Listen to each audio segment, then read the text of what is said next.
En días pasados, en el marco de la Expoeléctrica Internacional de la Ciudad de México, tuvimos la oportunidad de presentar la mesa redonda Retos que enfrentan los edificios de gran altura en la actualidad. Esto a partir de una invitación del estimado Larios con el Centro de Exposiciones, que sin duda se ha convertido en la mejor plataforma de negocios, tanto en iluminación, automatización, control, material eléctrico, energía e inclusive intercambio de proyectos, negocios a nivel global. Esto nos llevó a estructurar una temática que fuese desde la etapa de proyecto, la etapa de consideración, de selección del elemento fundamental dentro de una edificación de este tipo, que son los transformadores, la parte de ejecución de obra, toda la problemática desde el concepto de proyección hasta la ejecución, un elemento importante que es la protección de dichas instalaciones, tanto de la temática de impacto de rayo como de fallas que ocurren en las instalaciones, hasta el uso eficiente de la energía. Es por esto y más que los invitamos a que se mantengan atentos en todo el desarrollo del presente video. Muchas gracias. Alberto Larios, en origen, le habló a Santiago Barcón que si podíamos platicar acerca de la reforma energética y del código de red. Y la verdad, yo particularmente le dije, oye, pues se me hace muy interesante, pero también muy trillado. Ya cualquier persona en la radio, escuchaban ustedes, que ya locutores y cualquier comentarista hablaba, siendo o no técnico o político, que hablaba de la reforma energética y de muchas cosas más de lo que estaba sucediendo en cierto momento, que era muy interesante, pero bueno, dije, no vamos a hablar de eso porque esto requiere de mucho tiempo, nos vamos a enfocar en un tema y yo creo que no. ¿Y por qué no? Porque la gente que viene aquí a la Expo normalmente son gente que vienen, presentan productos muy relacionados a la potencia, a la parte comercial, para edificios de gran consumo, casas, etc.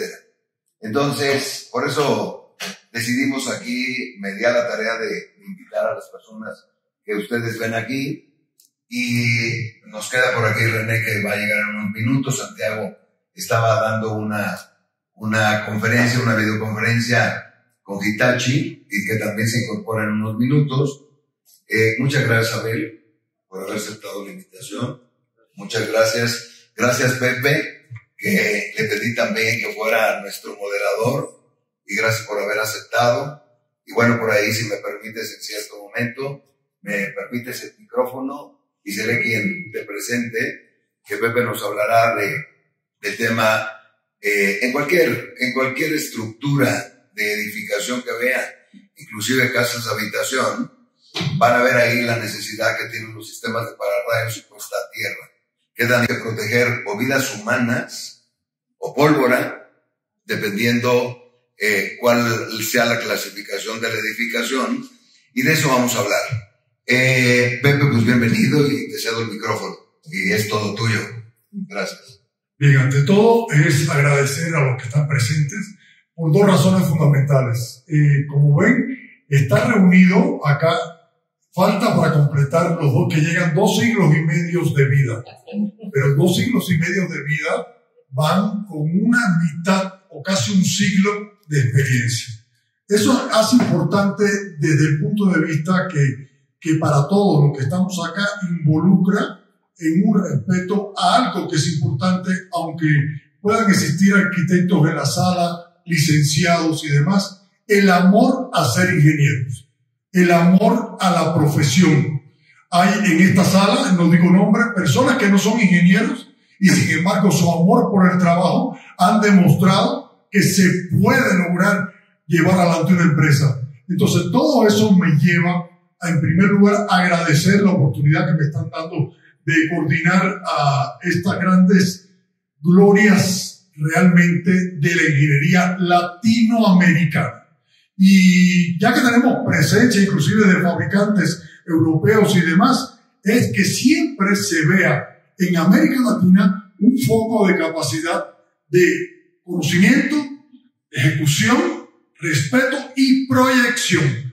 Y por eso, como primero de todos, porque además tenía que ser así, está la ponencia y la palabra del ingeniero Abel, que como ven es graduado de ingeniero electricista del Instituto Politécnico Nacional y que es adicionalmente el director del grupo DEC. Entonces vamos a comenzar dándole la palabra al ingeniero Abel. Bien, pues buenos días a todos, gracias por su presencia. Y pues para mí es un gran honor estar con todos ustedes y compartir algunas de nuestras experiencias en el tema, que son edificios de gran altura, ¿no? Como ven en esta proyección, pues hay un sitio que creo que todos conocemos en la Ciudad de México, en la cual si vemos la cantidad de metros cuadrados que hay y la cantidad de personas que hay en cada edificio, estamos hablando de no menos 10,000 personas por cada edificio. Y esto para nosotros es todo un reto, ¿verdad? Miren ustedes, ¿cuáles son los retos que enfrentamos? En el diseño exclusivamente, es el tema que me toca, es el donde tengo pues ya muchos años, y que trataré hasta donde es posible de transmitirlos de la mejor manera, ¿no?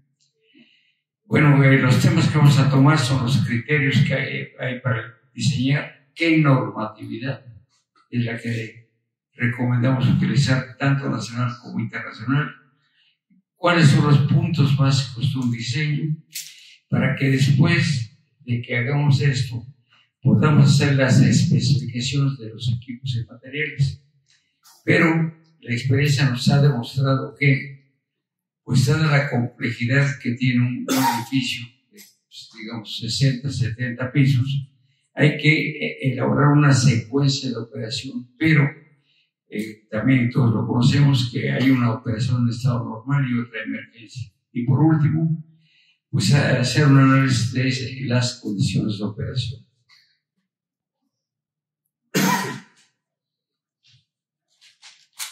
Miren, cuando vimos con Comisión Federal de Electricidad, resulta que pues no nos ponemos de acuerdo en qué es un edificio de gran altura, y hay una norma de ellos que da 40 o 45 metros de como altura, esa 40 metros más o más, ya es un edificio de gran altura, pero no hay una base de dónde sacaron esto.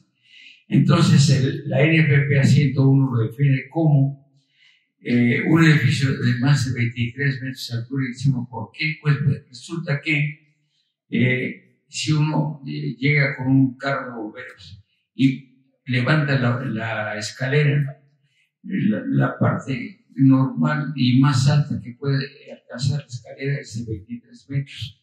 Por esta razón, la NFPA 101 define precisamente esto como torre de gran altura. Bien, ahora ya vayamos entrando en materia con los criterios de diseño, ¿no? Miren, cuando a alguien le pregunta el diseño, ¿cómo lo inicias? Bueno, normalmente la contestación es, bueno, tomo en cuenta la NOM 001, actualmente la sede 2012 de la Secretaría de Energía, ¿no? Es de la sede. Y pues vaya, sin duda es correcta, pero esta norma, como también todos sabemos, es una norma exclusivamente de seguridad, ¿ok? Y entonces dice uno, bueno, y el aspecto de fiabilidad, en el país se utiliza más el término de confiabilidad. vaya, ¿qué pasa en el caso de un sismo? ¿Qué pasa de una interrupción por una explosión? Vaya, ustedes saben por qué, ¿no? Y el sistema tiene que ser confiable. Simplicidad, ya veremos cada punto de estos, el por qué y la flexibilidad. Pero si todos esos temas no tomamos en cuenta, la parte económica, pues estamos mal. Y también normalmente se ve exclusivamente cuánto voy a invertir yo como propietario del inmueble como costo inicial. Pero de vez en cuando, acaso uno ve el costo de la operación y el mantenimiento, pero rara vez he encontrado cuando se toma en cuenta cuánto cuesta una falla. Para los que hemos hecho centros de datos, por ejemplo, allí una falla de 1 minuto, ustedes saben, cuesta millones de dólares.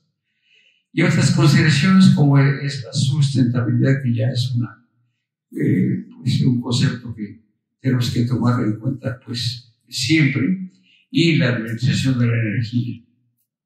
¿Sí?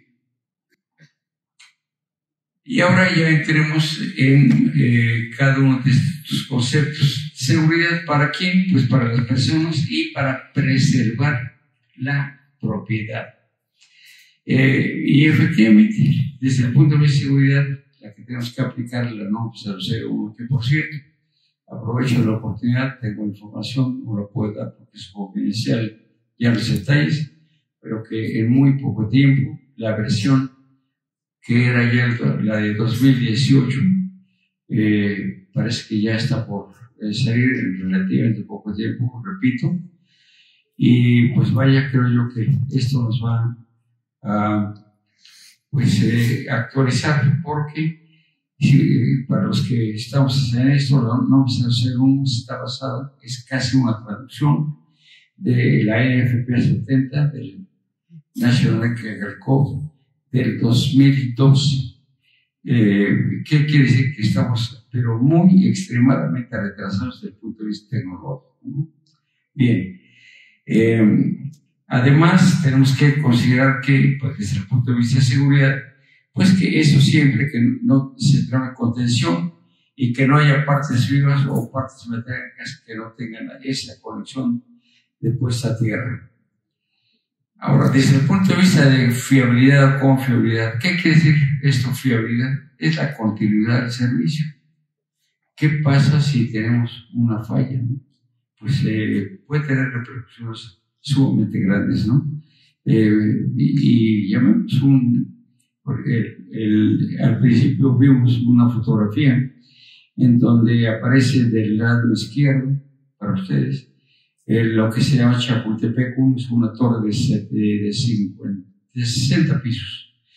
Tiene 8 pisos hacia abajo de estacionamiento, 20 pisos más de estacionamiento hacia arriba, 20 pisos más para oficinas, el Hotel Ritz-Carlton, y después son 14 pisos para vivienda, y hasta la parte más alta un restaurante. Imagínense una falla, ¿qué es lo que pasaría, no? Entonces lo tenemos que tomar en cuenta. Pero sí, hay que pensar en que hay áreas que pueden tolerar tolerancias, como puede ser una bodega, pero hay otras con un alto grado de continuidad, ¿no? Todos sabemos que, por ejemplo, en las oficinas, pues ya hay un site pequeño o grande, pero siempre existe, ¿no? Entonces, pues tenemos que pensar en esa fiabilidad del sistema, ¿no? Desde el punto de vista de simplicidad, miren, esto me he permitido comentarlo porque cuando hace uno un sistema muy complejo pasa lo siguiente. Miren, me he encontrado diseños, también soy corresponsable y me toca verificar algunos diseños. Me dicen, le digo, ¿por qué pusiste esto? Es que me dice, es que si falla esto, tengo esto otro. Pero además dicen, si falla esto otro, entonces agrego esto. Cuando ustedes van multiplicando de equipos, ¿qué es lo que está pasando? La posibilidad de falla también va aumentando. Esto hace, primero, que la fiabilidad se disminuya, pero además que lo va haciendo más complejo. Razón por la cual me permití comentar que los operadores no tienen contingencias, todos es al revés. Yo diría que todos ya están pues tranquilos ahí, viendo que todo opere bien, viendo cosas para hacerlo más eficiente, etcétera, etcétera. Pero, ¿qué pasa cuando hay una contingencia? De que, sobre todo, me ha tocado estar en lugares en donde en una subestación eléctrica hay una falla, una explosión, y todo sale corriendo. Y el que tiene que operar lo que debe, pues también sale corriendo. Digo, y con mucha razón. Entonces, cuando se queda, el mismo nerviosismo hace que cometan errores. Tanto en operación normal, y si ya arrancó el sistema de emergencia, lo mismo. Flexibilidad. El edificio que he citado, ¿no? Dice que pues hay que pensar en que la vida de ese edificio va cambiando. Por ejemplo, las oficinas. Este año renta 1, 2 o 3 o N pisos, pero a los 3, 5 años se va y viene otro de otras características totalmente diferentes. Y puede ser que ya no rente 3 pisos, no, nada más rente uno, después otro, ¿no? Entonces, el sistema que nosotros diseñamos, tenemos que considerar que va a haber expansión o cambios durante la vida del inmueble, ¿no? Y, lógicamente, nosotros tenemos la obligación desde el diseño de considerar la capacidad y el espacio para, en su caso, para un equipo adicional por incremento de carga, ¿no? Hay dos sistemas, que hay varios más, pero los más utilizados, que son los sistemas de centros de carga y el uso de electroductos. Bien, cargas críticas, ¿cuáles son ellas? Bueno, pues todos conocemos los sistemas ininterrumpibles de energía, ¿no? Hay quien le llama no break. El no break está limitado a una cierta capacidad, a unas ciertas características, pero hablando ya de oficinas de cierta magnitud, la cosa cambia, ¿no? Esa tensión regulada por algo se necesita, ¿no? Y como también todos sabemos, todos usamos computadores, ¿no? Entonces nosotros tenemos que hacer un sistema que sea totalmente independiente de todo lo demás. Nadie puede tocarlo. Nada de alumbrado, de fuerza, de contactos, otras cargas, nada, cero. Exclusividad, ¿qué quiere decir también? Pues que tenemos inclusive que ir por trayectorias diferentes, en canalizaciones totalmente diferentes. Y lo mismo la redundancia. Si nosotros tenemos nuestro site en otro piso, o a los 5 pisos de nuestra fuente de energía, pues nosotros tenemos que mandar 2 líneas redundantes para que en el caso de falla de una tengamos la otra. Y otras consideraciones de diseño, que el cumplimiento del código red, aquí voy a tener por el comentario que hacía Raúl, pues por algunas razones formo parte del comité para la revisión de las tensiones normalizadas, ¿no? Y ahí también hemos entrado en el código red. Si ustedes conocen más o menos esto, forma parte de la ley de la industria pública de servicio de energía eléctrica, ¿correcto? El código pertenece a la ley de la industria eléctrica, pero como objetivo de la ley, que es la que manda, se dice que todos los términos de fiabilidad, o sea, hay un montón de términos eléctricos, dicen que sean para beneficio del usuario. Y una enorme crítica que les he dicho es la siguiente: el código de red nace para media y alta tensión. Y les pregunto, ¿y la baja tensión? ¿Cuántos usuarios hay de baja tensión? ¿Cuántos de ustedes tienen subestación en su casa? Imagínense la cantidad de millones de personas a los cuales no tenemos derecho a que nos defiendan legalmente. Y otras más que les hice, entre otras, las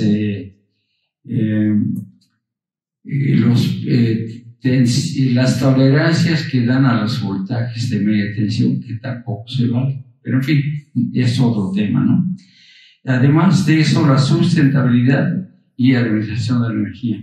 Y lógicamente, como ya habíamos citado, las consideraciones básicas económicas, ¿no? Entramos ahora a pues, la parte normativa, que esa creo yo que vale la pena también verlo un poquito más a fondo, porque, como decía yo, pues tenemos que seguir la norma de seguridad, que es la 001. Tenemos para la Ciudad de México un reglamento de construcciones para el Distrito Federal, ahora Ciudad de México, y otras normas complementarias que tiene también el reglamento de construcciones. Y esas normas complementarias tratan de la parte arquitectónica, la previsión contra incendio, que es fundamental, sobre todo por una torre de gran altura, y para obras e instalaciones hidráulicas, la extinción de incendio. También es otro tema que, pues vaya, hay que ver, ¿no? O sea que por eso también me permití darle énfasis a esas normas técnicas complementarias que pertenecen al reglamento, ¿no? Y doy otra más como la 002 de la Secretaría del Trabajo y Provisión Social, que es para prevención y protección contra incendios en los centros de trabajo.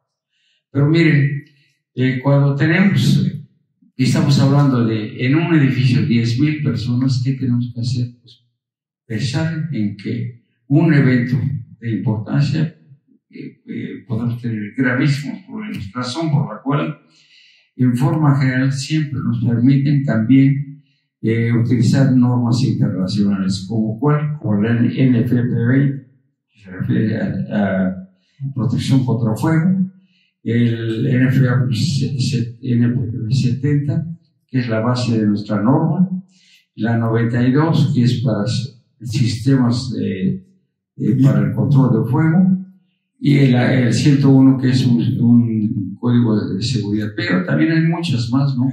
Estimado una disculpa, quedan 5 minutos. Bien, entonces después toco el tema de qué dice la norma oficial mexicana de tensiones y entramos al desarrollo del diseño, en el cual primero se ve el análisis de carga actual y futuro. Ya vimos lo que tenemos que ver en productividad y los puntos básicos del sistema, como es pues tratar de unir las cargas por niveles de tensión, ver qué configuración vamos a utilizar, los puntos básicos del sistema y analizar la operación desde el punto de vista normal, emergencia, y ya le agregamos ininterrumpible. Y si hubiera áreas clasificadas. De la siguiente, esto es una industria, pero considero que podría ser interesante para ustedes. ¿Qué es lo que se hace? Por ejemplo, hay áreas que pertenecen a cada parte operativa. En una torre de gran altura, pues ya lo dije, sí, estacionamiento, diferentes necesidades, oficinas, a un hotel o a un grupo de viviendas o al restaurante. Ya desde el punto de vista del desarrollo del diseño, pues hay que pensar primero en los voltajes que vamos a utilizar. Para eso está la NMX 98, que ya les había contado, que está en revisión y a punto de salir, y la cual está basada en la ANSI C84.1. Y en la configuración del sistema, el radial simple y otros más, que nada más me permití traer el diagrama universal a 12 ellos, y la operación del sistema, como ya habíamos visto, normal, emergencia e ininterrumpible. Esta, la que es tabla, quise traerla también, me costó mucho trabajo lograrlo, porque estoy hablando hace 30 años. Si a alguno de ustedes les preguntara, ¿por qué 13,200 volts? ¿Por qué 34,500? 23,000 ¿Quién tuvo el capricho de poner esos voltajes? Aquí está la historia. Ojalá y ustedes puedan verla. Creo que es una cosa muy interesante saber el porqué. Creo que muy pocos lo conocemos. Y pues, aun cuando no tiene un resultado práctico, sí creo que son de las cosas que vale la pena saber. Ok, bueno, pues después nada más viene hasta el final la operación del sistema de una torre de gran altura, en donde analizamos cuando está funcionando normalmente, cuando hay una falla por parte de Comisión Federal de Electricidad, opera la planta, el sistema de emergencia, y cuando vuelve a su estado normal. Y otra cosa que les recomiendo mucho es que la diferencia entre lo que es un panel board en inglés, el tablero de memoria y control en español, el switchboard, que es un tablero de distribución, y un tablero de potencia, que es el switchgear. También les recomiendo meterse a fondo. Pues creo que es todo. Bien, muchas gracias, de veras.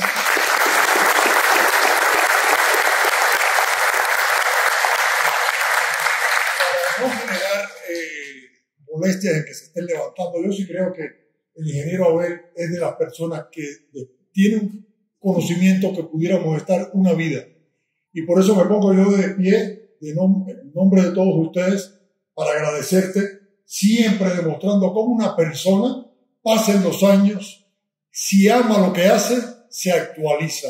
Hoy por hoy sigue siendo la Biblia de actualización de conocimiento en proyectos para cualquier empresa que quiera tener éxito en la ejecución. Entonces, reitero, muchas gracias el haberme permitido estar con usted, ¿no? Entonces, nos vamos con otro de las Biblias vivientes, y más en un tema que yo apasiono, el que me permitió llegar a México, los transformadores. Entonces, el ingeniero Vargas, que me está mirando así como diciendo, llegaste y nos conocemos y ya, es una persona que nos va a hablar desde la selección, desde qué consideraciones hay que tener para un transformador en edificaciones de gran altura, la relación costo-beneficio. A veces pensamos que la eficiencia de un transformador debe ser para tal carga. Él tiene las respuestas. Y sobre todo porque empezó desde la época de puro transformador en aceite hasta estar hoy en transformadores en resina. Muchas gracias. Gracias a ti. Muchas gracias a todos ustedes por su presencia. Y quiero ofrecerles una disculpa porque, según mi horario, decían, empezamos a la 1. Llegué un poco tarde, me da pena que están ustedes aquí. Sinceramente, una disculpa para todos. Es indudable que presentarnos ante un público que en muchos casos estoy seguro que conoce más que los que estamos aquí, exceptuando a Abel, obviamente. Para nosotros es una distinción participar conjuntamente con él por su sapiencia, por su experiencia muy larga, en tiempo muy largo, y además considerarlo un gran amigo antes que competidores en la materia de diseño específicamente.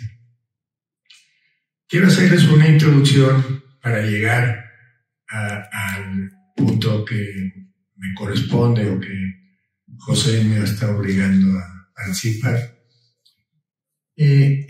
Ustedes saben, si no, entérense que es algo drástico, dramático. El 40% de la energía mundial es consumida por los edificios. Las plataformas que facilitan la convergencia entre los datos y la tecnología incrementan la eficiencia energética hasta en un 50% y reducen los costos de energía hasta en un 30%. Esto nace de un estudio elaborado por la División de Digital Energy de Schneider Electric México y Centroamérica. En ese sentido, las posibilidades que ofrece un edificio inteligente o de gran altura son incontables. Y por eso solamente en el año de 2019 se calculó en el mundo una inversión que superó los 16,000 millones de dólares, según estudios de la SE y Onward. Los resultados de dicho estudio arrojan que el 40% de la energía mundial se consume en edificios, el 75% de los costos operativos de un rascacielos a lo largo de su vida se debe al mantenimiento y a los gastos de explotación, y el 30% de esta energía consumida en inmuebles, que es lo más triste, se desperdicia por la ineficiencia de los sistemas de gestión. Algo a lo que se ha referido Abel en varios de sus puntos. De ahí que los edificios de gran altura e inteligencia destaquen cada vez más, ya que brindan una mejora en la calidad de vida de las personas que los habitan, operan bajo exigencias de programas de seguridad y permiten, con base en su monitoreo, que es otro aspecto fundamental, obtener información y datos de todo lo que dentro de él ocurre para optimizar su eficiencia.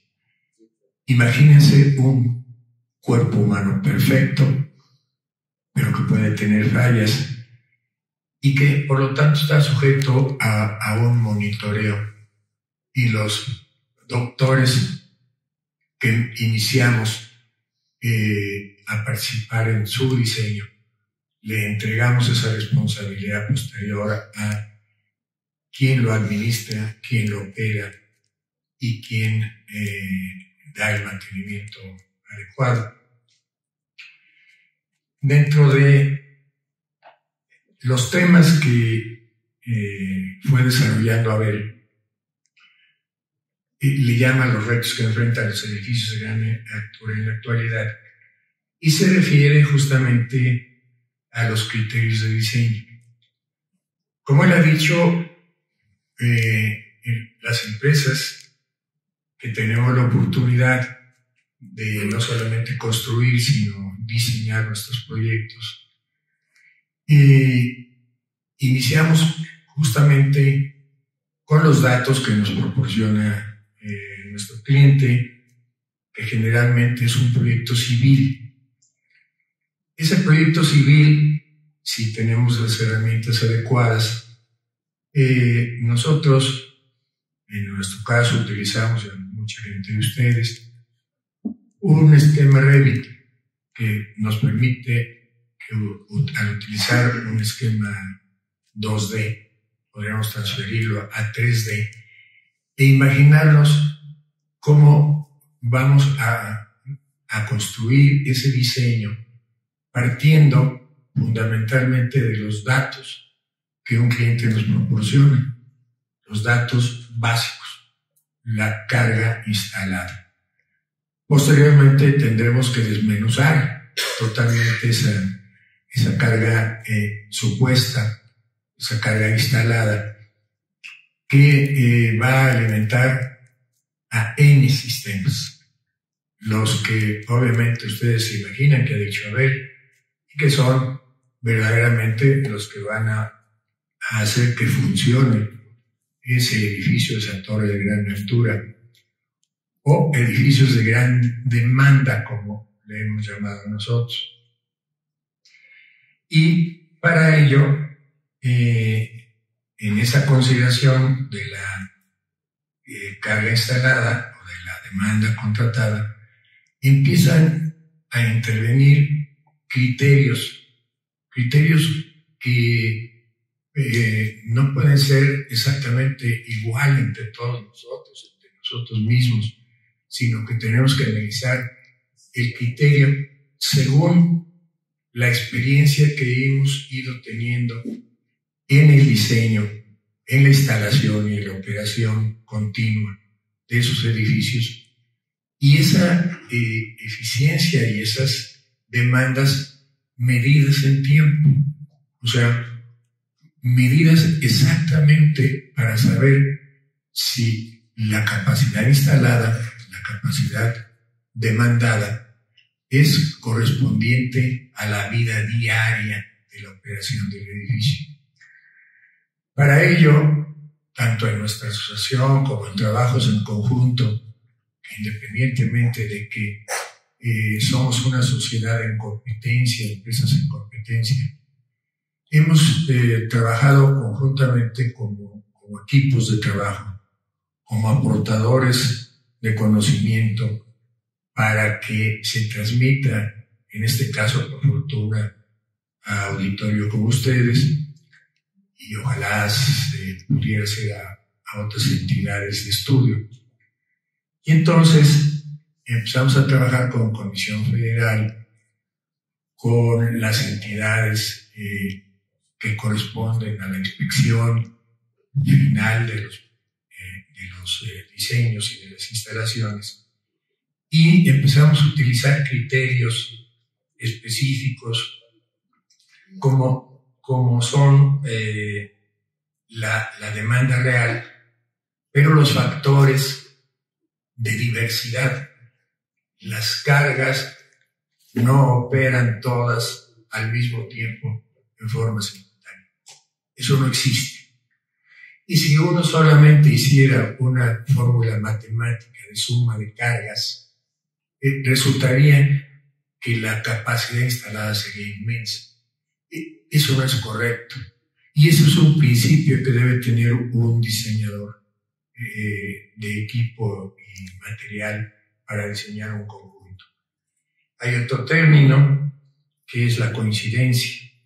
O sea, tampoco podemos decir que cuando opera un edificio la coincidencia es precisa, exacta. Tampoco es cierto. Entonces, para ello tenemos que ir haciendo estudios de las mismas instalaciones, utilizando información propia, información de la misma Comisión Federal, en donde notamos cómo operan los sistemas y cómo o en qué momentos la demanda sobre esa carga instalada tiene altibajos, tiene picos en ciertos horarios, dependiendo del equipo de que se trate, si es un aire acondicionado de la época de que se trate. En ocasiones no es necesario tener en operación en los equipos. Entonces, obviamente, esas variaciones consideradas con respecto a que si hiciéramos el cálculo 1 a 1, serían cargas o instalaciones verdaderamente sobradas. Y una de las responsabilidades fundamentales que tenemos las empresas que se caracterizan por hacer diseños adecuados es la responsabilidad que tenemos con nuestro cliente de iniciar un diseño, pero desde el ángulo eficiencia, seguridad, pero sobre todo la economía.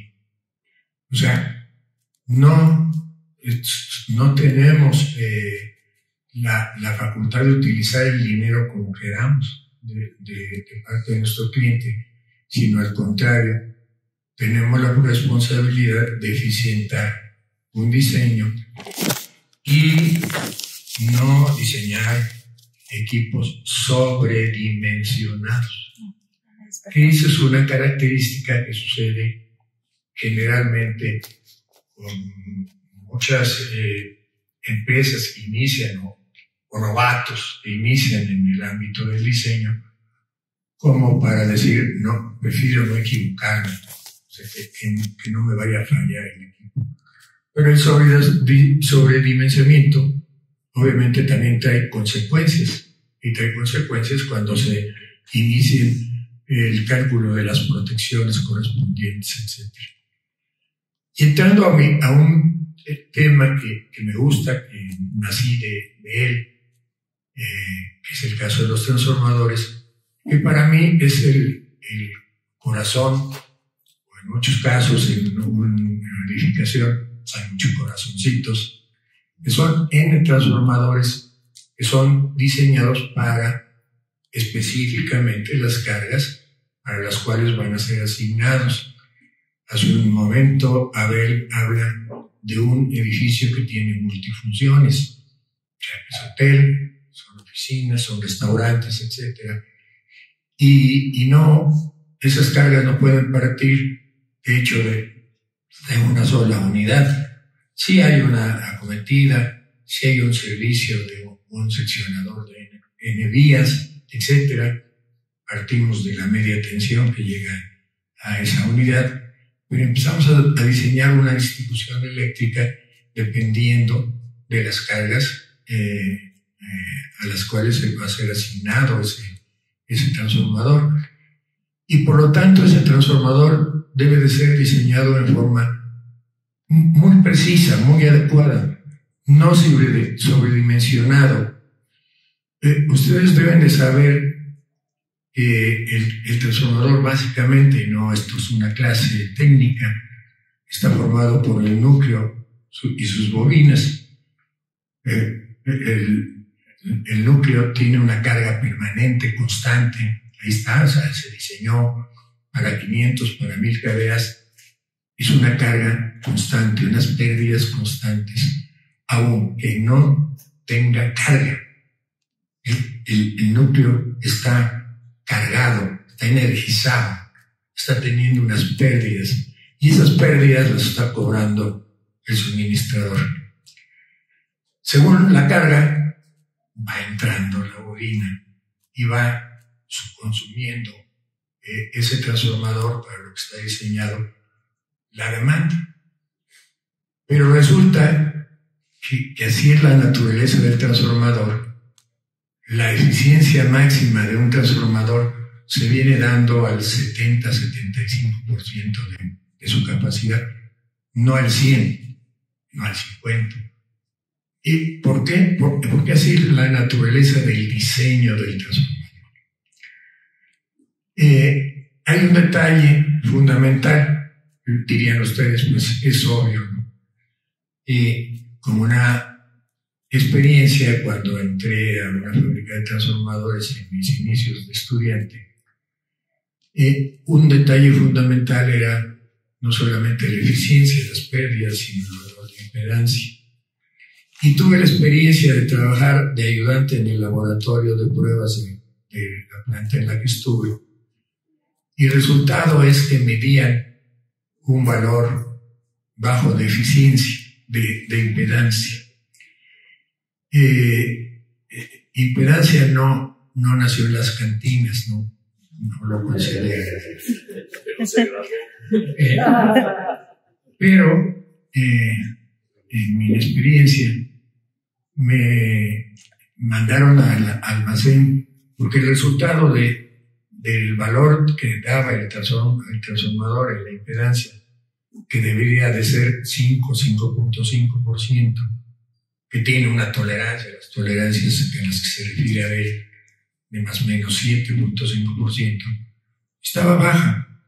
Entonces me mandan con un vale de almacén a que me surtieran 3 kilos de impedancia. Y la verdad, corriendo fui al almacén a buscar esos 3 kilos de impedancia. Y la gente de almacén, la verdad que no me entendía.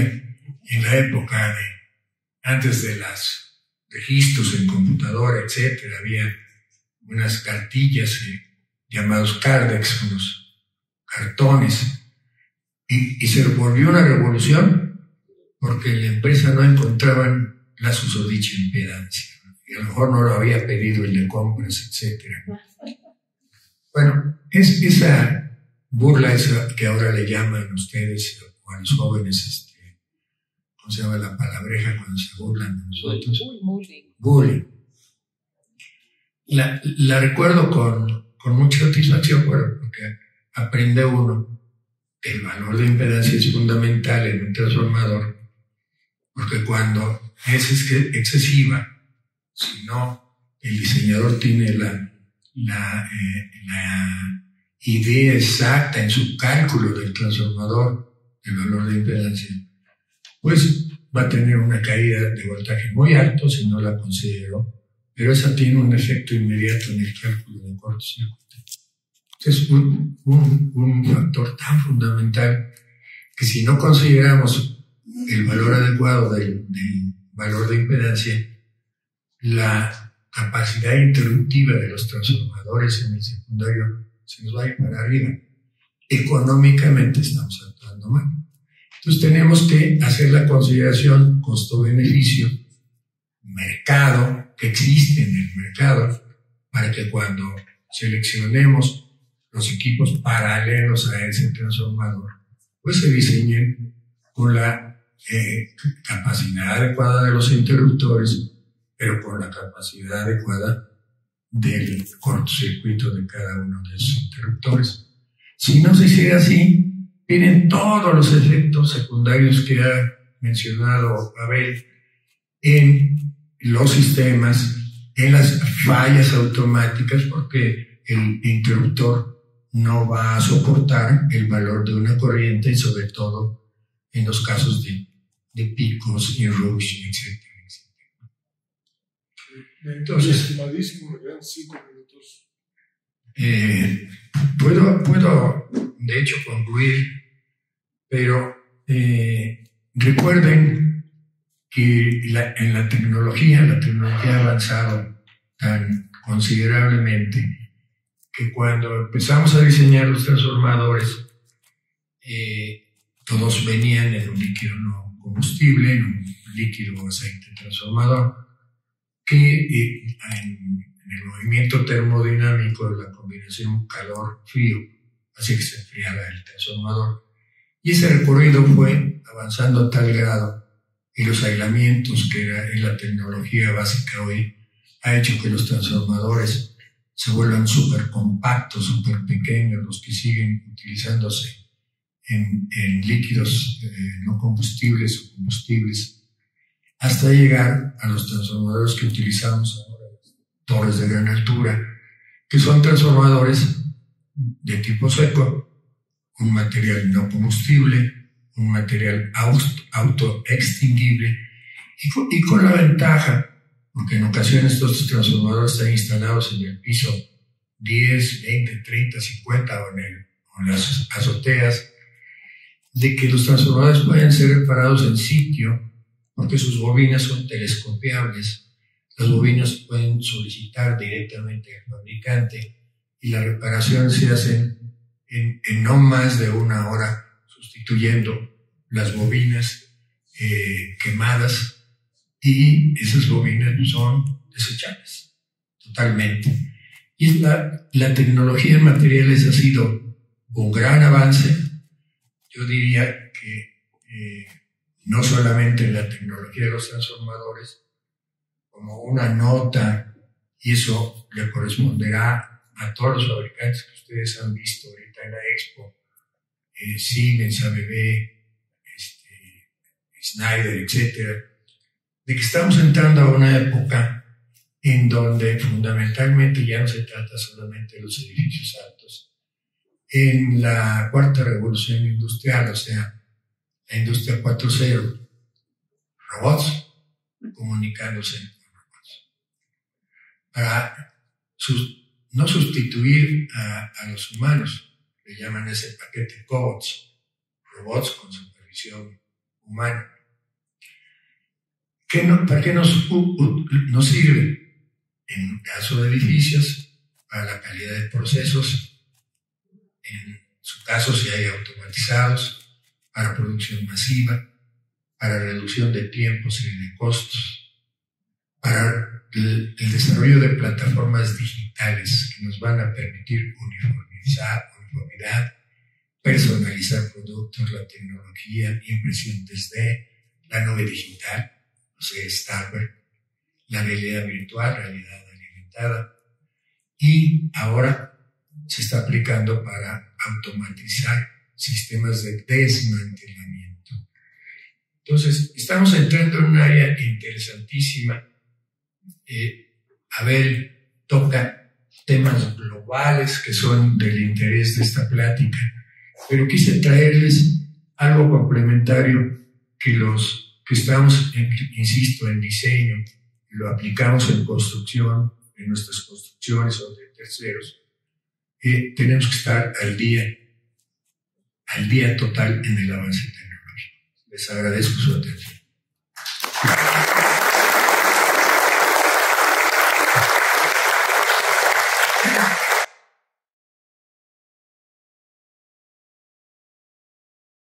Bien, sobre la temática de pararrayos, protección integral, voy a hacer un resumen de la temática, porque lo importante es que hoy por hoy en el gremio existe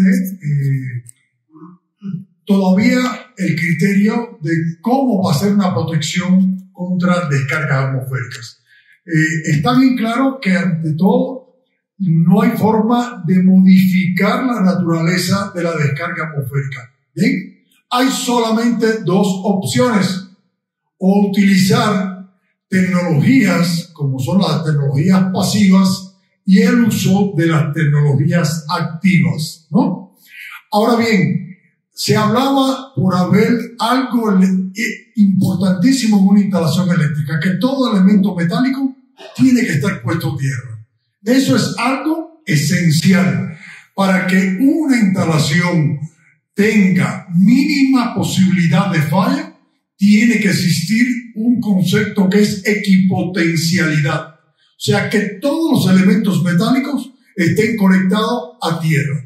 Y para eso, una de las soluciones que tratamos de introducir en el mercado es utilizar los sistemas de tierra embebidos en el concreto.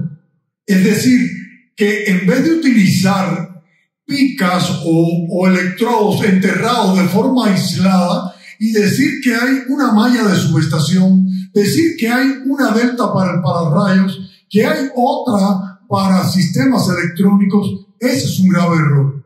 Hoy por hoy, todas esas puestas a tierra tienen que estar equipotencializadas. Y una de las formas que de hecho ha sido vanguardia, las empresas que están acá, y les agradezco mucho el haber siempre trabajado tanto con Uribe como con Vargas, es esa temática.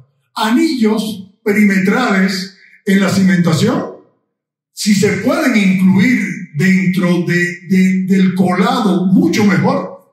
El uso del acero hace antivandálica la solución.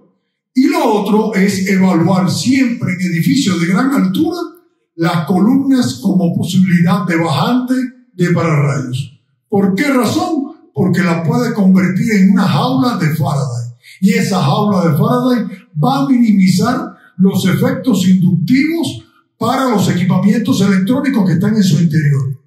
Ahora, no podemos olvidar la temática de los supresores de sobretensión. Usted pone protección externa para proteger, como bien decía Raúl al inicio, al presentarme, para proteger el inmueble y las personas que están en su interior. Mas, sin embargo, el equipamiento electrónico no queda protegido si no se ponen supresores de sobretensión. Eso es importante. ¿Bien?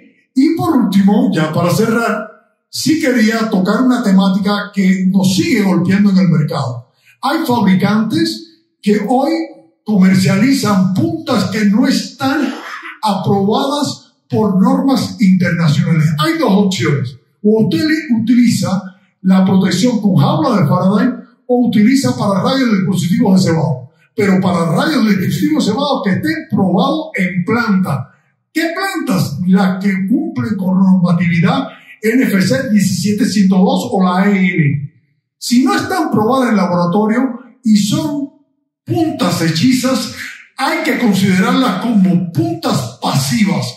No existen, y lo digo de veras porque es un compromiso de cuidar patrimonio y vidas humanas. No se pueden conectar o no se pueden utilizar puntas que no tengan certificación de laboratorio, de prueba de operación en laboratorio, porque si no estamos poniendo en riesgo vidas humanas que en un hospital va desde niños hasta ancianos. Entonces, sí queremos de verdad transmitir que siempre se haga una ingeniería de calidad, se busque a integradores o fabricantes, o mejor dicho, empresas constructoras e instaladoras de calidad. Y por último, que se haga una guerra a todo producto que sea chafa, como se dice en buen mexicano, o que no cumpla con normatividades. Y por eso me encantó, y por eso siempre lo digo, cuando Abel habla su primera o segunda diapositiva, es en base a normas. Tenemos un marco normativo en México excelente, la NOM 001, pero tenemos normas internacionales IEC, y tenemos además una NMXJ 549 que es orgullo para México y para muchos países de América. Muchas gracias y doy la palabra ahora. A mí no me aplaudan, por favor, porque me erizo y me da por llorar.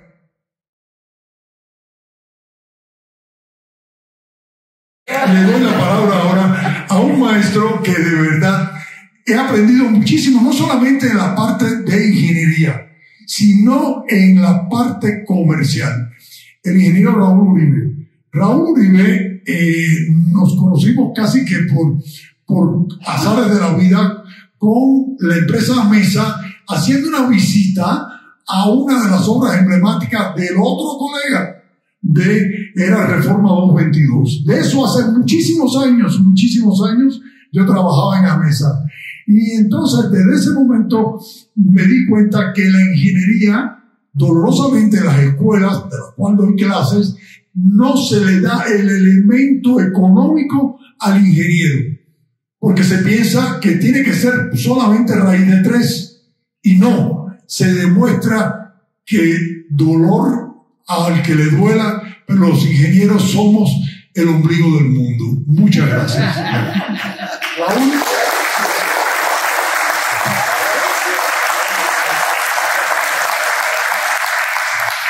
Bueno, no, pues ya me la dejaste bien difícil.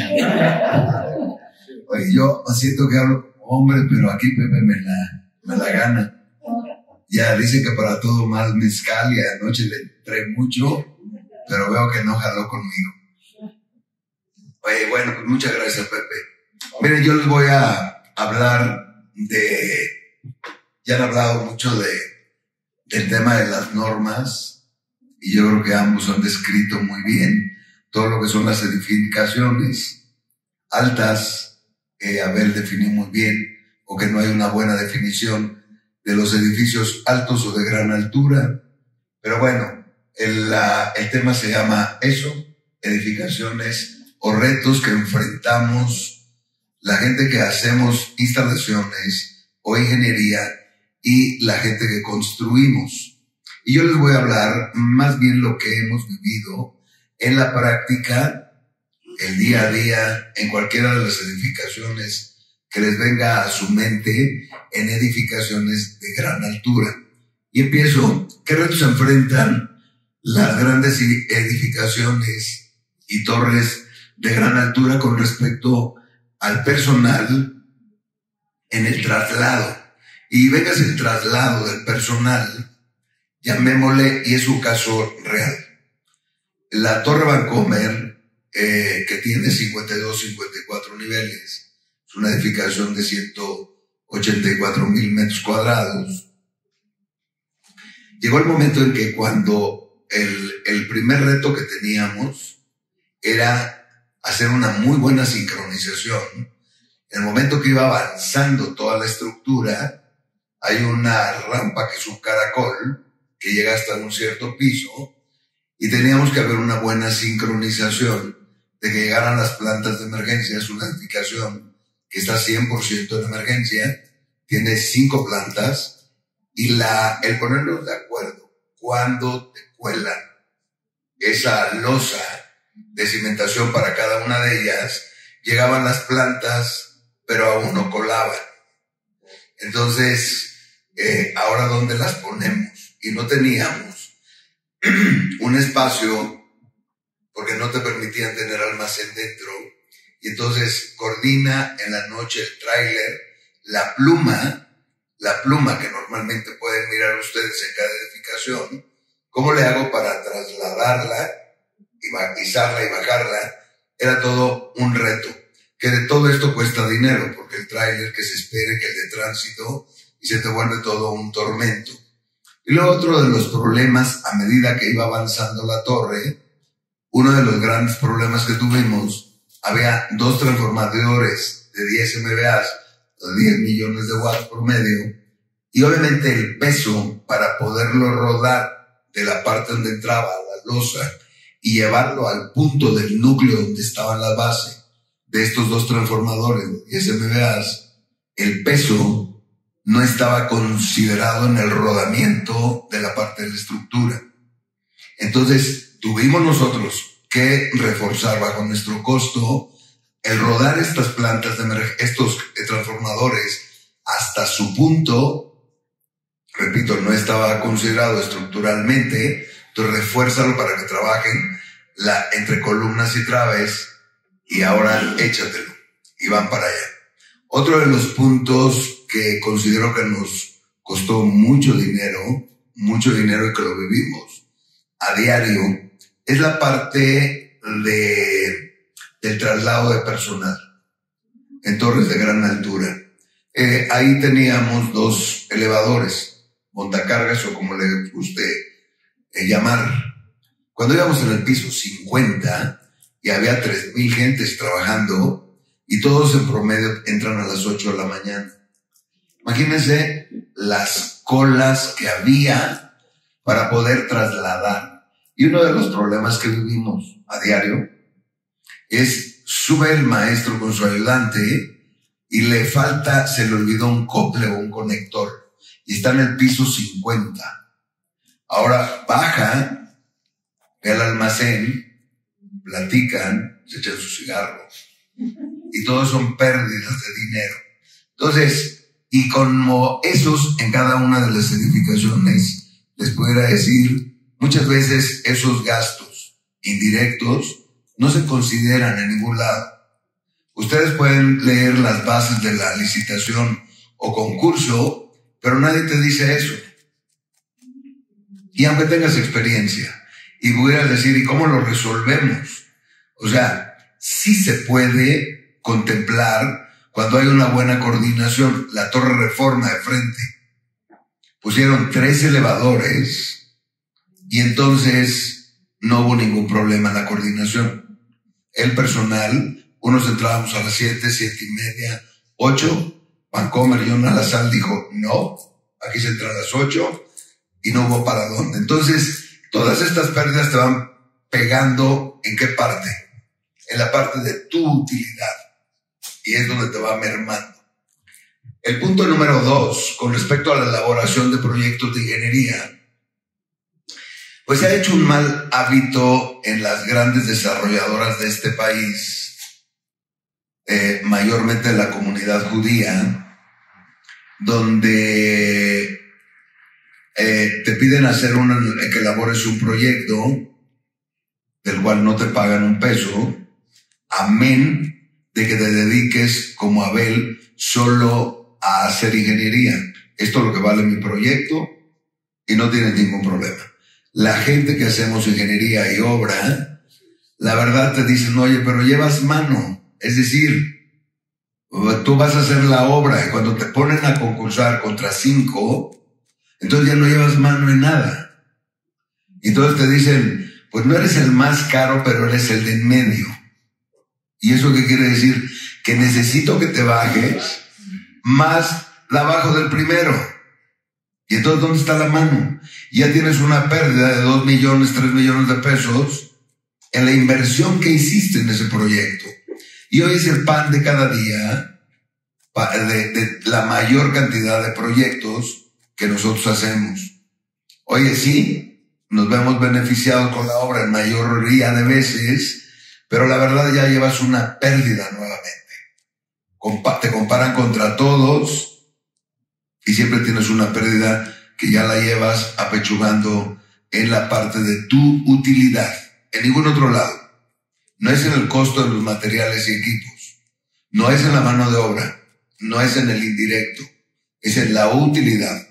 Cuando las empresas hacen su presupuesto cero de cómo nace el chamaco, cómo nace el proyecto, cómo lo vendes, ahí es donde se ve reflejado qué ganaste en la adquisición o compra de materiales y equipo, pero ahí es donde va reflejando hacia abajo el costo a tu utilidad. El punto número 3. El punto número 3, los retos que enfrentan las empresas al contratar obras en tiempo prolongado. A ver, ¿a qué me refiero en eso? Normalmente el tamaño de obras de las cuales estamos hablando y de las cuales han visto ahí proyectadas son obras que cuando menos te llevan 2 años. No voy a hablar de la pandemia, no voy a hablar de nada de eso, porque entonces nos ponemos a llorar aquí y nos salimos porque la mayoría de los constructores hemos perdido dinero. No, me refiero a que hoy vamos a pensar que hacemos un contrato por 2 años. Hoy por hoy, con la variación del dólar, con la variación del costo de los materiales, cobre, acero, aluminio, cualquier polímero y lo que les venga a su mente, hoy los fabricantes, distribuidores, no nos aguantan más de 6 meses en promedio.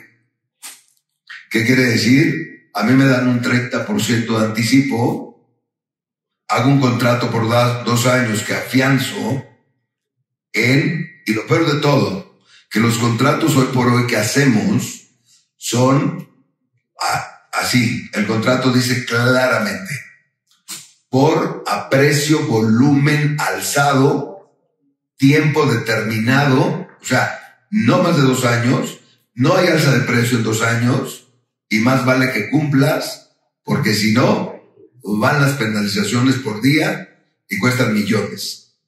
¿Cuál es uno de los problemas que normalmente enfrentas en estos tiempos? Pues yo les pudiera decir hoy que para la gente que nos dedicamos a la construcción de este tipo de edificaciones, y no necesariamente torres de gran altura, hospitales, y el que le venga a ustedes en su mente, centros comerciales, industria, etcétera, todo es lo mismo. ¿Qué es la ventaja que tiene que hagas un Walmart? Que lo haces en 3 o 4 meses máximo. ¿Cuál es la ventaja que tienes en hacer un Liverpool? Que lo haces en 8 a 10 meses en promedio. Las naves industriales, por más grandes que les venga a su mente, BMW, la que les venga a su mente. Llegas a una nave industrial, pones electroductos, tuberías, bajas, alimentas, y en promedio sí terminas en 2 años. Entonces, creo que estamos en el ramo incorrecto, ¿no? O sea, no deberíamos hacer torres de gran altura o este tipo de edificaciones. Pero es la verdad y es lo que vivimos hoy. Si ustedes me preguntaran a mí, Raúl, ¿cuál sería tu recomendación? No contratar obras hoy. ¿O cuál es el riesgo? ¿Cuál es la razón?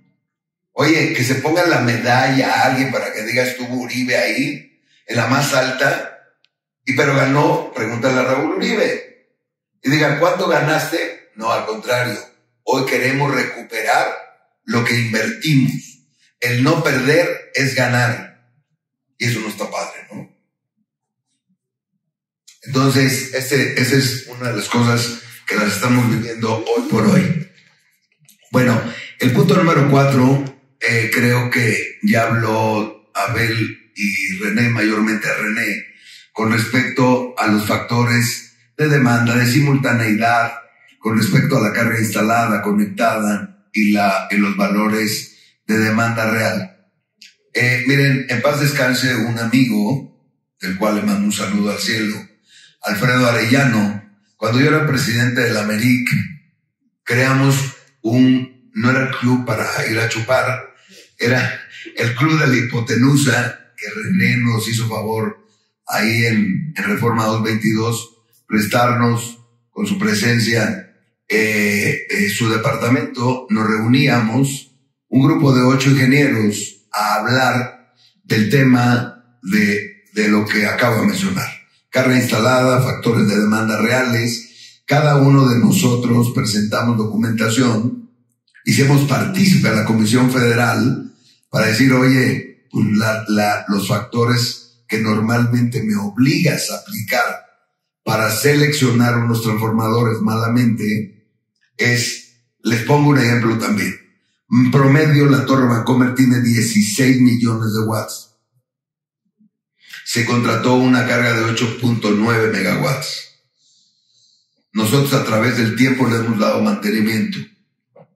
La demanda máxima medida, y hagan una división, 3.4 de megawatts. Nada más vean. Y así están todas las torres, y los que me digan ustedes, los factores son muy bajos. Y si hablamos de la hotelería aquí, si hablamos de la hotelería en playa, la verdad es que entre más grandes son, los factores son cada vez más abajo. Y puedes hablar de eficiencia energética, etcétera. Y cuando hablo de eficiencia energética, que no es un punto, pero que lo voy a tocar, miren, ubiquen a la Torre Vancomer, porque me gusta mucho ponerla como ejemplo. La Torre Vancomer tiene una piel que da al sur, que la mayoría de los edificios que ustedes ven que dan al sur tienen unos parasoles para que la ganancia térmica del sol no le pegue de forma directa como al World Trade Center. Aunque si ustedes ven el World Trade Center, del lado sur tiene un tipo de cristal y del lado norte tiene otro tipo de cristal. En el caso de Torre Vancomer, que nosotros hicimos todo el proyecto de iluminación y control, y ahí viene la eficiencia energética y falta de comunicación de los arquitectos, la comunicación de la ingeniería, llamémosle iluminación, etc., etc. La verdad, ¿qué ayudó a este edificio? Véanlo cuando estén ahí. Tiene una piel, que lo van a ver como con láminas, a 3.74 de distancia del cristal, pues está el edificio. Esto crea un venturi, sube el aire, la incidencia que tiene de calor que la transmite y le pudiera llegar al cristal, pues la barre, el venturi, se la lleva, tienes luz, más no tienes calor o poca calor. Esto también, que también Abel participó ahí con el proyecto. Quedan 5. Gracias, sabía que me ibas a interrumpir. Tiene también una parte que cuando vayan a un restaurante que está en el piso 52, se llama el 56, el Ling Ling. Vean ustedes, y tiene unas rejillas que hay con unas mesitas, que no se siente tan mal el calorcito. Hace lo mismo, un venturi, barre y se lleva toda la calor. Tienes un dúo B, también que ayuda mucho a la eficiencia energética. El REPSE, híjole, ¿qué les digo? Es un tema muy complicado, muy interesante para la parte de todo lo que son los que hacemos obra y construcción. A partir del 1 de septiembre, ¿qué hacía Uribe Ingenieros particularmente? Teníamos una empresa outsourcing que, a pesar de que creemos nosotros que pagamos el 100% de todos los trabajadores que tenemos, están asegurados, hoy no puedo contratar a un contratista el 100% de la mano de obra, por malos manejos, y que lo tiene Pemex, y lo tiene la Comisión Federal, y todas las empresas del gobierno, y ahí sigue todavía, pero no los privados. Entonces, hoy los tengo que contratar con mano de obra, con material. Entonces, si tengo que contratar a Juan, nos enfrentamos con un problema para cumplir con el REPSE. Al señor le tengo que dar 50 millones de pesos para que compre material y la mano de obra. Y no tiene cómo afianzarme y no lo conozco. Y entonces tenemos un problema que nos ha ayudado mucho, nos ha funcionado muy bien unas estrategias que hemos hecho para decir, hago el deal o hago el negocio con el fabricante o con el distribuidor y le digo, oye, le voy a dar dinero a él, quiero que te dé el dinero mañana, así. Yo hago la negociación con él, cierro la negociación y el precio y le doy un fee porque lo obligo a que administre y reciba el material. ¿Qué otro punto? Con este me puedo pasar mucho tiempo y que les interesaría mucho. Bueno, con el lead mejor no le entro porque si no ahí me voy muy largo. ¿Qué retos presentan las empresas mexicanas? Mire, todos los que construimos fuera de México, y voy a hablar mal de los panameños porque aquí tenemos a uno, Edgardo. El primer reto que tenemos es llevar gente, mano de obra calificada, mayormente mexicana. En Panamá no es que sean malos, sino hay un sindicato que se llama el Suntra, que la verdad es un tema muy complicado, muy complicado. Por cualquier cosa te cierran la obra, por una persona que despidas justificadamente, se te plantan todo y te cierran la obra, muy complicado, en donde sea. Entonces, problema número 1 para construir fuera de este país, que no sean las islas o que no sea ahorita Belice. Pues les platico de Belice, ¿cuál es uno de los problemas? En las islas del Caribe, que hablan entre francés, inglés, nativo y no le entiende nadie. Entonces tienes que contratar a un traductor. Ese traductor, obviamente para que alguien le entienda, entonces son como aquí, ¿cuánta gente vas a tener? Pues ¿cuántos seguristas? Por cada 25 gentes, un segurista.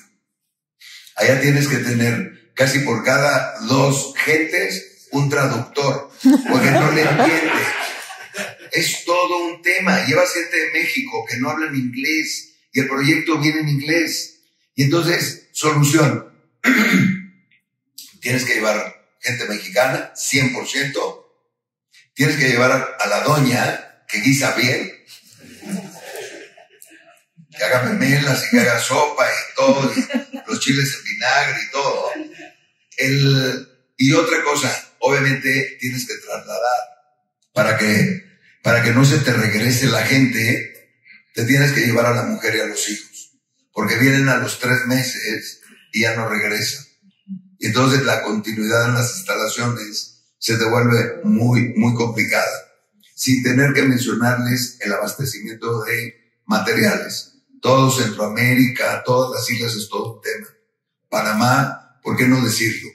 Hoy con el tema de las aduanas, conseguir materiales del índole que les venga a su mente. No es una zona o un país industrializado. Todo lo tienes que comprar, todo lo tienes que trasladar de Estados Unidos, México, etcétera. Entonces te vuelve realmente muy complejo, pero vale la pena construir en estos países. De verdad, hay una hoy en Panamá, hoy en Cuba, aunque digan lo que sea, una gran oportunidad de hacer hoteles en Cuba. Hay una gran apertura, que los cubanos lo estén pasando mal. Nuestros queridos hermanos, ¿saben? Pepe, que construimos hace muchos años en Cuba también, y les mandamos un saludo con mucho cariño a nuestros hermanos latinos, que esperamos que pronto estén mejor que los mexicanos. Oye, pues muchas gracias, para que no me regañes.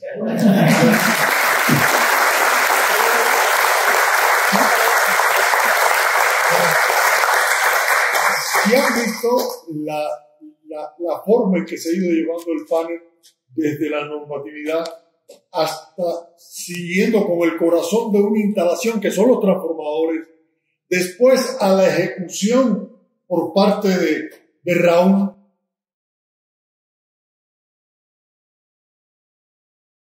Vamos a cerrar con una persona que por primera vez tengo el gusto de compartir, y para mí es tremendo orgullo porque siempre me ha dolido muchísimo el nombre que se le da de código de red, y se lo decía cuando lo conocí. Para mí, quizás sea por mi tercera edad, siempre lo había visto como calidad de energía, como un criterio global de calidad de energía. Y decir de qué va a hablar Santiago, para mí sería ponerme en un reto muy difícil, porque tiene la capacidad de hablar desde cómo oriento el edificio, que lo hablaba Raúl previo, para tener un mejor comportamiento energético y demás, hasta qué hacer después que Abel proyectó, los 2 constructores ejecutaron y aún seguimos con problemas de calidad de energía. Entonces, esa va a ser el gran reto del buen Santiago, y con esto vamos a cerrar y pasar a las preguntas que estoy seguro que no van a tener porque no va a haber tiempo, pero lo vamos a disfrutar. Gracias. No, muchísimas gracias. Bueno, un gusto compartir el panel, les comento que durante la pandemia, no voy a decir los nombres, pero creamos un grupo de chat que se llama Sabiduría Añeja, y yo soy el chavito, ¿no? Entonces ya se imagina que hay conocimiento acumulado. Bueno, siempre me gusta empezar diciendo que la máquina más grande que ha creado el hombre es un sistema eléctrico de potencia, ¿no? Nada se compara, ¿no? Ni el telescopio James Webb, ni siquiera un avión, un Airbus 380, ¿no? En México somos 600,000 generadores, 47 millones de usuarios, 100,000 kilómetros de líneas de transmisión, 850,000 de distribución, millones de transformadores, y todo funciona al unísono. Entonces creo que eso es un motivo para los que nos dedicamos a la electricidad, que debemos recordarnos día a día, y pues también pues a los clientes decirles: sin esto no puedes funcionar. Bueno, pues pasando de esta parte, los sistemas eléctricos son vivos, ¿no? Van cambiando. Entonces el pensar que nuestra instalación actual, y ya lo mencionaban mis compañeros del panel, va a seguir siendo la misma, pues es realmente negar la realidad. Yo también tengo anécdotas, no nada más René, ¿no? Saliendo de la universidad, el director me dijo: mira, Santiago, cuando no encuentres la verdadera razón del problema, di que es la séptima armónica y vete a estudiar, ¿no? El problema es que ahora sí es la séptima armónica, ¿no? El crecimiento de la electrónica de potencia ha sido verdaderamente deslumbrante, ¿no? Con los variadores de velocidad, todo lo que es el alumbrado eficiente. Mis primeros pininos fueron en ASEA, y que bueno, luego, como saben, se volvió a bebé, y los compañeros de variadores de velocidad que estaban apenas desarrollándose nos decían: no, los vamos a sacar del mercado porque los variadores de velocidad tienen un factor de potencia unitario. Y la verdad es que sí nos preocupamos, pero lo que nunca nos dijeron es que había armónicos, ¿no? Entonces dijimos: no, pues ahora está bien, vendemos el capacitor más el reactor. Entonces les agradecemos el crecimiento, pero esto va a seguir. ¿Por qué? Mi primer trabajo fue en Vidriera Los Reyes, en Tlalnepantla, ¿no? En ese momento la fábrica de envases más grandes del mundo. Hacíamos la Coca-Cola familiar, y cuando cambiábamos a la mediana, pues bajábamos ahí, ¿no? Y poníamos tolvas en el ventilador de 300 HPs, ¿no? ¿Por qué? Porque no estamos tanto aire, ¿no? Ahora mueves y el motor seguía consumiendo 300 HPs, ahora lo bajas a 100, imagínense el ahorro que tiene esto.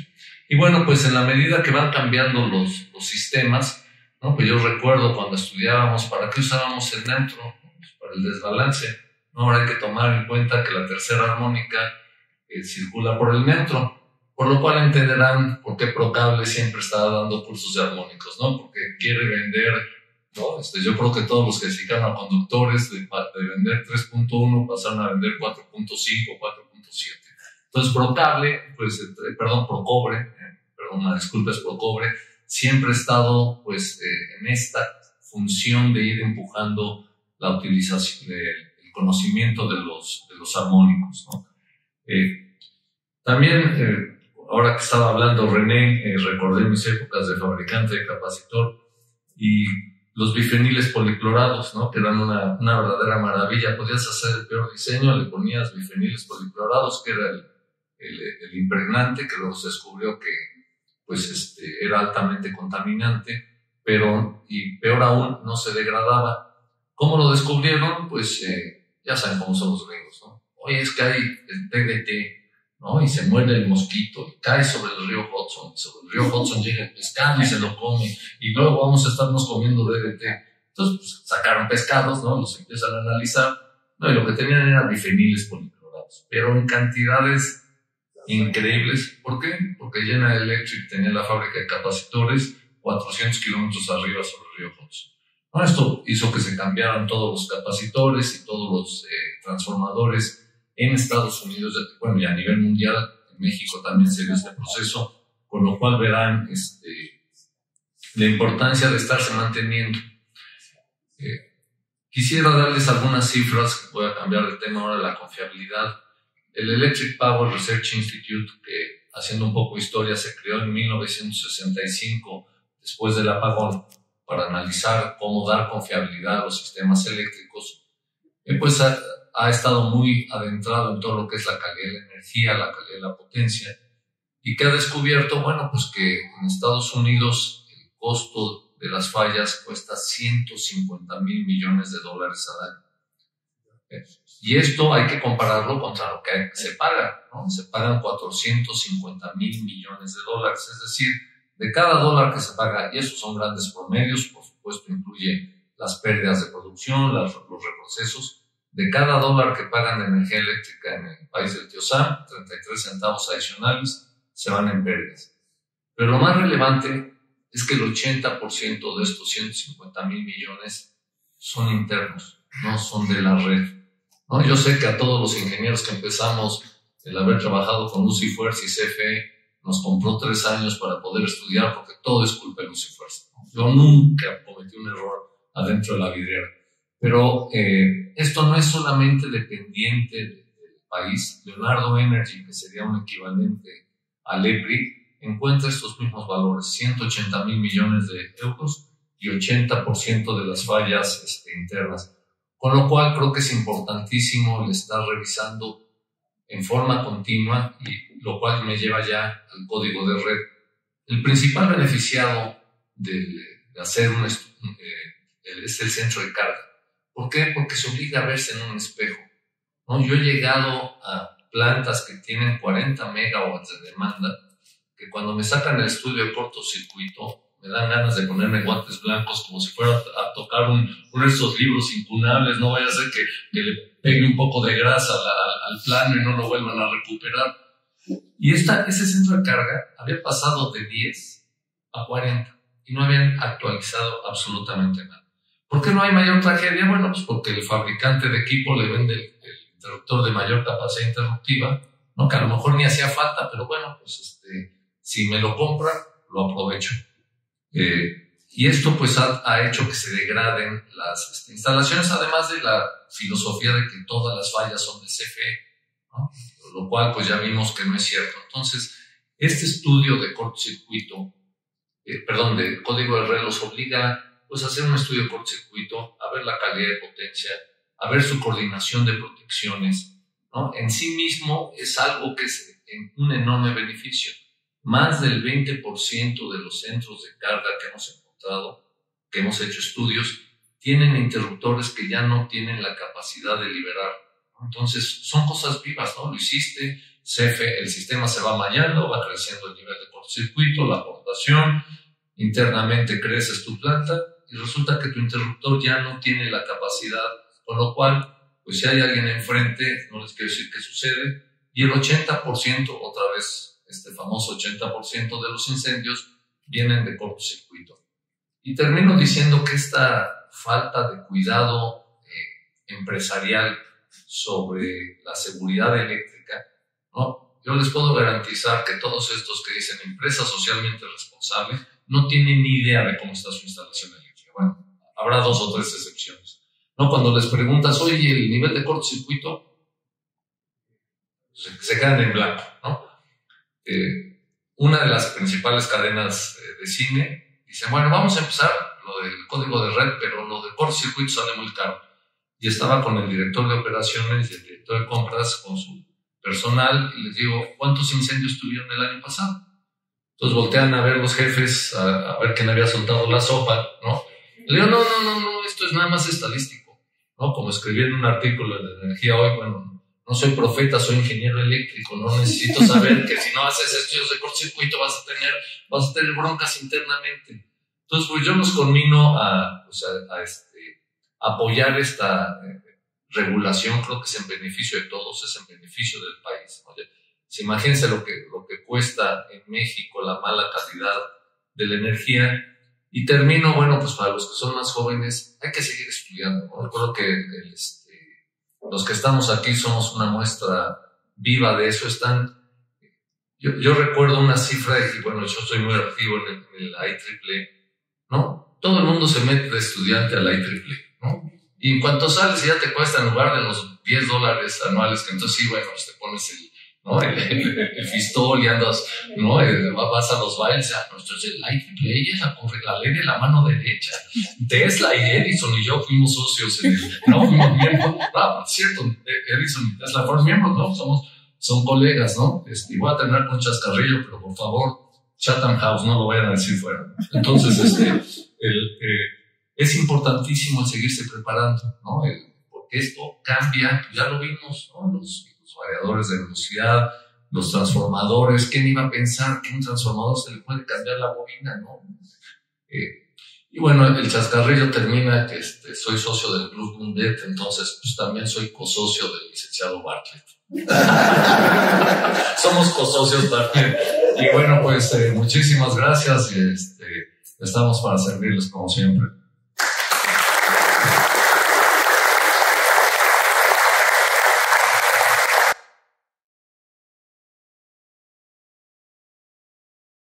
Tal como iniciamos haciendo un recorrido de por qué la importancia de reunir los conocimientos para compartirlos en esta mesa redonda donde han participado 5 miembros explicando temáticas de gran importancia para las edificaciones de gran altura. Hablar de pasión en la ingeniería es recordar a un amigo, un maestro, que se nos fue y sin embargo lo tendremos presente siempre, tanto en lo espiritual como en lo técnico. Y no más que decir que es el ingeniero Alfredo Orellano López. Para el criterio de todos, un maestro eterno, un maestro de siempre. Hasta luego.